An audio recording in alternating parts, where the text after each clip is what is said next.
তোমরা তো জানো আমি এক্সার অ্যাপেক্স হেলমেট কিনেছি, যেটা এখন এই মুহূর্তে পরে রয়েছি।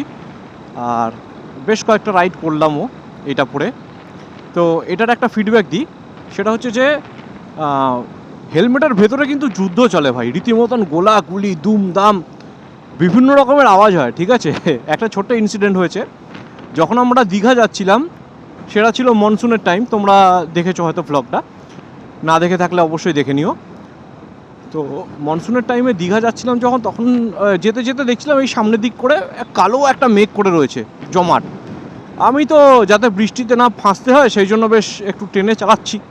আর যত টেনে চালাচ্ছি, উইন্ড ব্লাস্টটা আমার হেলমেটের ভেতরে এমন আওয়াজ করছে, মনে হচ্ছে মানে আমি ভাবছি যে বাইরে খুব জোর জোর মেঘ ডাকছে।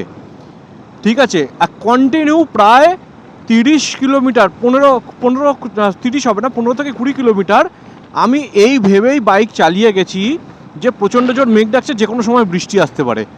তারপর আমি বুঝতে পারলাম, পিছনে পিলিয়ন ছিল আমার ওয়াইফ, ওকে যখন বললাম যে দেখেছো কত মেঘ ডাকছে, ও বলছে কোথায় মেঘ ডাকছে। আমি বলছি হ্যাঁ কোথায় মেঘ ডাকছে মানে, বলছে যে না একবারও মেঘ ডাকেনি। আমি বলছি আমি তখন থেকে মেঘ ডাকার আওয়াজ পাচ্ছি, তুমি কি বলছো যে মেঘ ডাকছে না। তো এই হচ্ছে ব্যাপার, হেলমেটের ভেতরে এমন সাউন্ড আসছে হাওয়ার, যে আমি ভাবছিলাম বোধহয় মেঘ ডাকছে। যারা এক্সার অ্যাপেক্স কিনবে তারা কিন্তু এইটার সঙ্গে ডিল করার জন্য রেডি থেকো, হেলমেটের ভেতরে তুমি শান্তি পাবে না মোটমাট।